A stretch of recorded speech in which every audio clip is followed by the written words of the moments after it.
the online course Physics for Smart Generation Learners. I am Dr. Ansima Joseph, Assistant Professor of Physics, Fatima College, and I will be handling the module 1 of this course titled Physics Around Us. So in this module, we will be uncovering the basic scientific principles that govern the everyday experiences and phenomena in our life. Things that seems magical will no more be magical. Instead, everything will be understood with the help of basic principles. Things happen for a reason. And this reasoning is given by physics, a part of our basic science, and the ultimate objective of this module is to make us participate in this basic science by kindling our natural curiosity. So the outline of this entire module would be categorized into 3 sections. One is action physics, and there is indoor physics and then outdoor physics, where conceptual explanations will be given about the dynamics and kinematics of free fall, skating and balancing stick, etc. And in some kind of kitchen physics like refrigeration, pressure cooker, induction stove, and then we will venture into the nature physics like rainbows and mirages, and then into the beautiful aspect of symmetry. So dynamics and kinematics of motion in our day-to-day life. Answer me, why is Earth round in shape? Or how do people stay down on the Earth? Or take me another situation. Would you be surprised if you leave the coffee on the table and it's just waiting there for your next sip? Or if you let go of a pen, it's just floating in the air? These things doesn't happen, right? So if I put a pen, it just falls down. We are used to these falling objects to such an extent that we never think why and how things fall. But there was another person, there was an eminent scientist called Sir Isaac Newton, who thought about it. In 1665, on one spring day, he was sitting under an apple tree and an apple crashed into his head. Out of his curiosity, he thought, why did the apple fall? Why did it not shoot upwards? Then he concluded that there must be some force which pulls all the objects towards the earth, and he called it the gravity. So today we know the universal law of gravitation, stating that there is a gravitational force existing between masses which is directly proportional to the mass and inversely proportional to the distance between them. So small masses will exert small force, large masses will exert large force, and then when there is a distance between them, the force gets reduced. Now, having understood this gravity, we will be able to answer the questions. Why Earth is round in shape? It's because all the objects pull towards each other, and as a result of which the Earth takes the sphere shape. Also, how do people stay down on the Earth? It's because there is gravity of the Earth which is pulling up the people, so people are able to stay down on the surface. So now I am dropping a wooden ball and a plastic ball. How do they reach the ground? In the same time? We know from gravitational acceleration that the gravity gives the same magnitude of acceleration for all objects. So both are supposed to fall on the ground at the same time. Now let me play a game. I have a crumpled paper and I have a flat paper. Let me just put it on the ground. We see that the crumpled paper falls on the ground immediately, whereas the flat paper, it just sashes in the air and falls slowly. Why is it so? Though we have this gravitational force, we have another opposing force which we call as the fluid resistance of the air, which you call as air resistance. That's why the flat paper, it just sashes in the air and reaches the ground slow. Now, having seen the gravity, we'll enter into something called inertia. So inertia is nothing but the tendency of the objects to continue in its state of rest or motion unless opposed by an external force, a very familiar concept. And the example would be a person driving in the car at 60 miles per hour. So suddenly if the car gets hit on a tumbling block, the car stops, but the person continues to be in his motion and he just gets thrown away out of the car, and there the accident happens and he is advised to wear the seat belt. We all know this.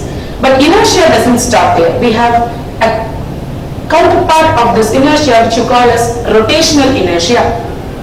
So what is this? Every body which is in rotating motion continues in its state of rotation unless opposed by another force. So the resistance of an object to this rotational motion is called the rotational inertia. Now the familiar beautiful implication of this rotational inertia would be the balancing stick experiment. When you have a balancing stick in your hand with a small clay attached to it, when will you be able to balance it more comfortably? With the mass attached at the top or with the mass attached at the middle? You will see that when the mass is at the top, you will be able to balance the balancing stick comfortably. It's because when the mass is at the top, the distance of the distributed mass is large from the center of axis of rotation, as a result of which the rotational inertia will be larger. So now we see that the rotational inertia not only depends on the mass but also on the distribution of mass. Therefore, when the mass is in the middle, the rotational inertia is very less and the balancing stick slips off very quickly.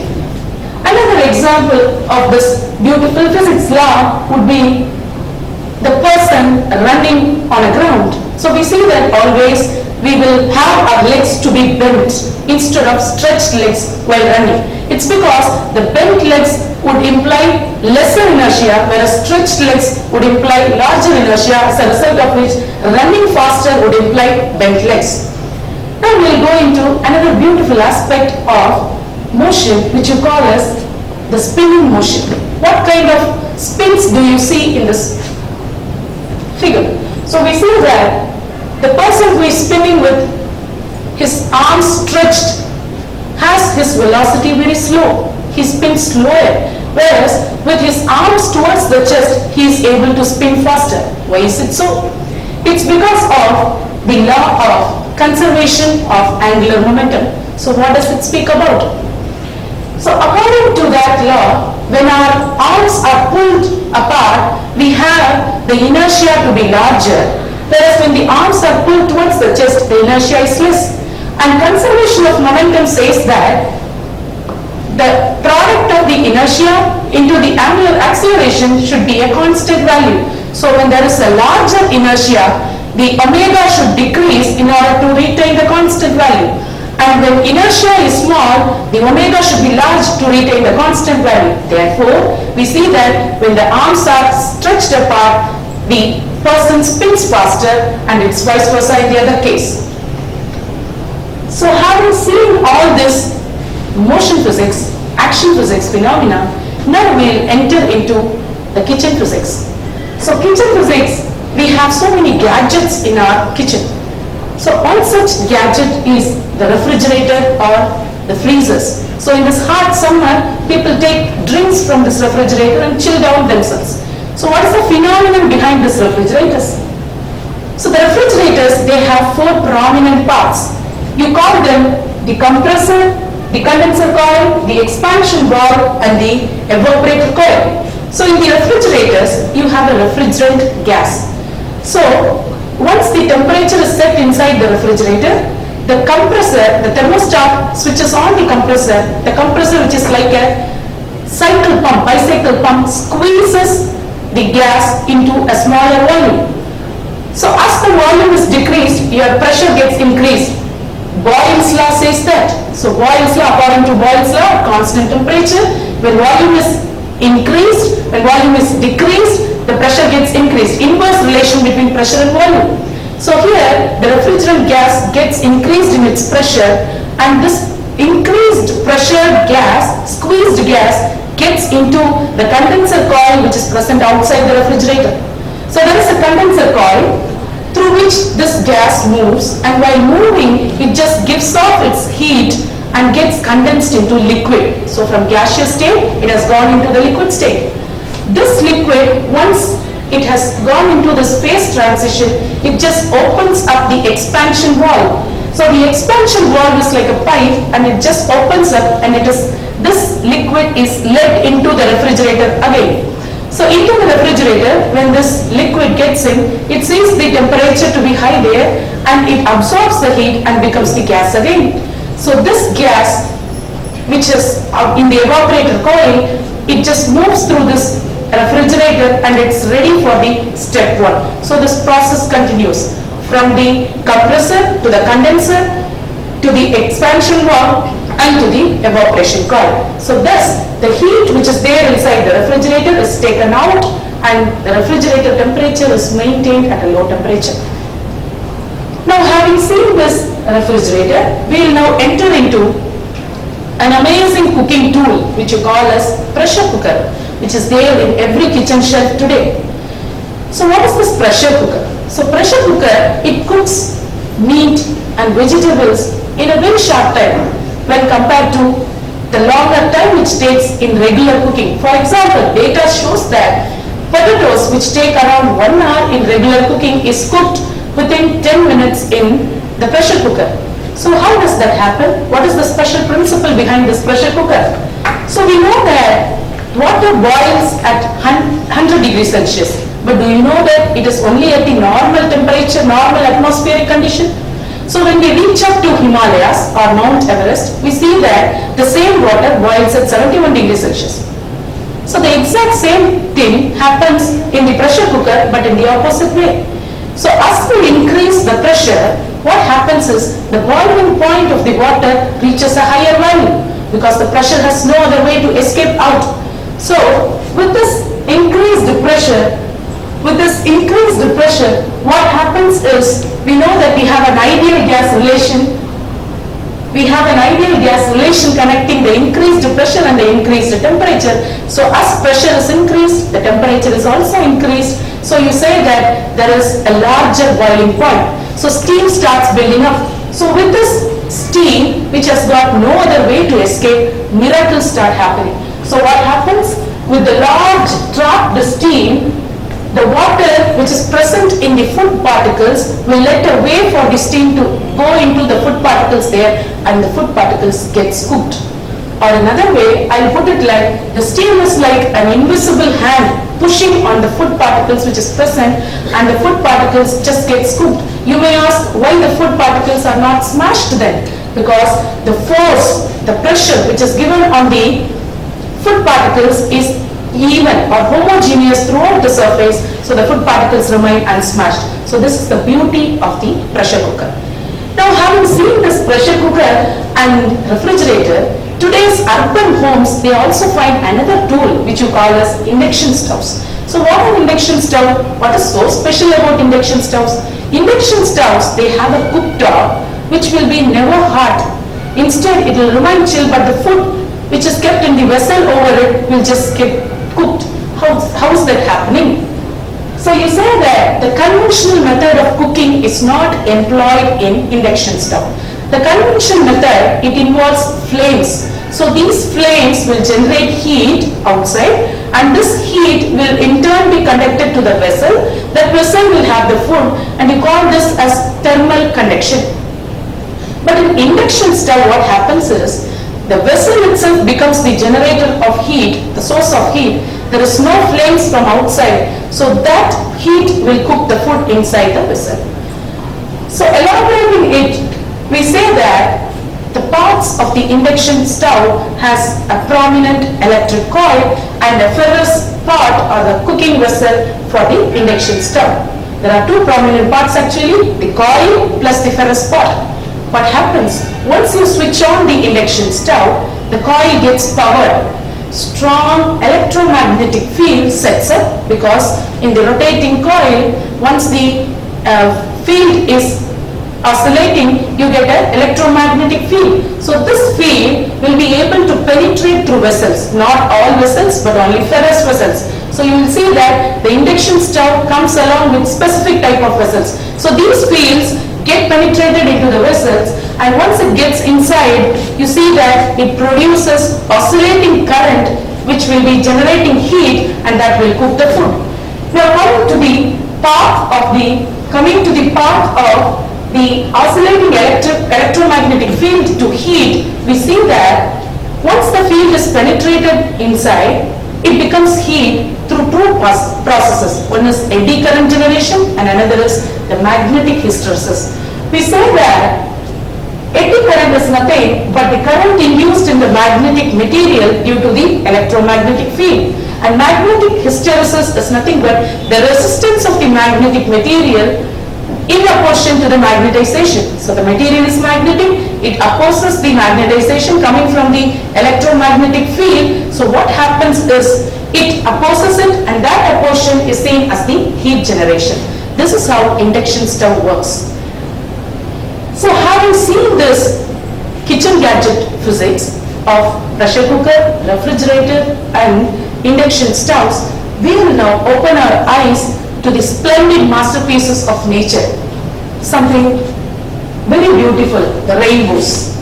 So what are rainbows? So we get on one winter day, we see that we have arcs of colors over the sky. So how does that happen? What is the phenomenon behind these rainbows? It is the principle of reflection and refraction. What is reflection? Reflection is nothing but when a light ray enters from one medium to another medium, it gets reflected into the same medium again, you call that as reflection. When it is bent into the another medium, you call that as refraction.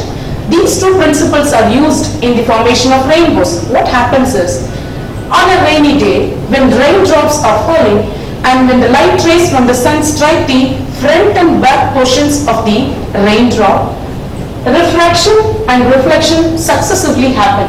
So you can see that once the light ray strikes the raindrop will act as a prism. So this white light, which has got 7 colors, will split into its constituent colors, and each light will be bent in its own angle because it is encountering a different medium. So what happens is, it just first gets refracted, reaches the back portion, and then from the back portion it gets reflected and then refracts again to the eyes of the viewer. So this reaches as the rainbow. You will see that every rainbow has the violet color in the inner portion and the red color in the outer portion. It's because the violet rays with the least wavelength will get refracted the most, whereas the red rays with larger wavelength will get refracted the less. So we have this phenomenon. Sometimes we also see double rainbows. We also see a secondary rainbow, and the secondary bow is due to 2 successive reflections. Instead of getting just reflected once, it gets twice, and these twice reflections will lead to secondary rainbows. So that is the beauty of rainbows. Having seen that, now we will see what are mirages. So in a hot weather, when we drive on a car, we see that on the pavement we have some kind of pool of water. So what is that? Or an oasis in the desert. When camels, they travel in the desert, they find some kind of pool, which you call the oasis in the desert. How is that happening? So when we have a very hot weather, we have a warm layer of air over the ground. So we have a different kind of layer of air over the ground. So when light rays reach that particular layer, they get bent and it appears to reach the eyes of the observer through a straight path. So we see that our eyes will see this patch of sky coming through a straight path as the solar pool. This is the phenomenon behind the mirages. So having seen this mirages and rainbows, we will now enter into, so this is the phenomenon where we will see that the tree which has got through the direct view will now appear to be inverted because of the bent refracted ray coming through the layer of warm air there. Having seen mirages and rainbows, we will now enter into another beautiful aspect of nature. So the omnipotent Lord Almighty had created the nature with such a beautiful symmetrical patterns all over. So have you ever watched the strong propensity towards the symmetry or repetitive pattern in the nature? So we find a butterfly very beautiful with 2 symmetrical halves. We find even the human face to be very symmetrical, with one eye on the one side and another eye on the other side, equal halves. Similarly, we have the feather of the peacock. So everything is symmetrical around to give a beautified picture. But what is the physics behind it? We see that we have different kinds of symmetry pattern: reflection symmetry, rotational symmetry, point symmetry, geometrical symmetry, and translation symmetry. What are they? When one half of the image is exactly equal to the other half, you call that as reflection symmetry. And when a straight line is cut and it gives two equal mirror halves, you call that as point symmetry. And when you have circular symmetry as that in the spider cobweb, you call that as rotational symmetry. And when we have definite patterns, you call that as tessellations. Regular polygons repeating itself, you call that as geometric symmetry. So many kinds of symmetry are seen in nature. Now, the beauty is nature has given the symmetry in itself, or it is otherwise providing a clue for the human beings to understand the nature. Nature by itself has provided the clue for understanding itself. So you say that the great scientist Plato, he suggested that all the 5 elements composed in the universe, fire, earth, universe, air, and water is all made of regular polygonic symmetry, or you call that as octahedron, dodahedron, tetrahedron, and the normal cuboidal geometry. So with the understanding of all these 5 elements, we say that there is a strong unification theory evolved which gives the unification of the 4 forces, in specific the strong electromagnetic force and the weak force, and today we have in our hand the unification theory of all the forces. So having seen all these things as action physics, indoor physics and outdoor physics, summarizing it, we can see that all these physics phenomena comprises of certain basic physics principles. For example, the free fall and Earth's sphericity consists of the law of gravity. The running, balancing stick, rope walker, it consists of the law of rotational inertia, and the spinning skater, it consists of the conservation of momentum.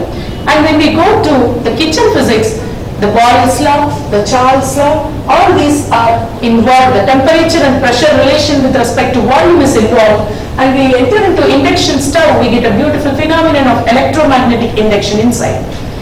Now, as we open our eyes to the nature for the outdoor physics, we see the law of optics, the special laws of optics, reflection, refraction, all these things are seen in rainbows and mirages, and the symmetry rules the entire world. So this is the entire module called Physics Around Us. Stay curious for the next module. Thank you.